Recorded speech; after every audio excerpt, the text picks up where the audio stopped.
खबर दें आपको, वजारत खजाना ने मजमूई कर्जों की तफसीलात जारी कर दी। गैर मुल्की और मकामी कर्जों का हजम $253 अरब है।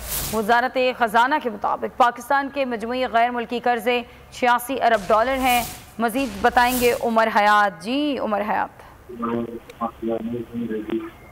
बिल्कुल जी, पाकिस्तान के गैर मुल्की और मकामी कर्जों का जो वजन है वो 253 अरब के मजमूई गैर मुल्की कर्जे $86 अरब हैं और पाकिस्तान के मजमूई मकामी कर्जे $167 अरब हैं। वजारत खजाना की रिपोर्ट में जून 2021 तक का अहाता किया गया है और कुल कर्जों में गैर मुल्की कर्जों का वजन जो है वो 34% है। कुल कर्जों में जो मकामी कर्जों का वजन है वो 66% है। तमाम कर्जों का तखमीना 157.3 रुपए फी डॉलर के तनासब से लगाया गया है और कुल गैर मुल्की कर्जे GDP के 74.9% के मसावी हैं। कुल कर्जों में मकामी कर्जों का ठीक है, बहुत शुक्रिया।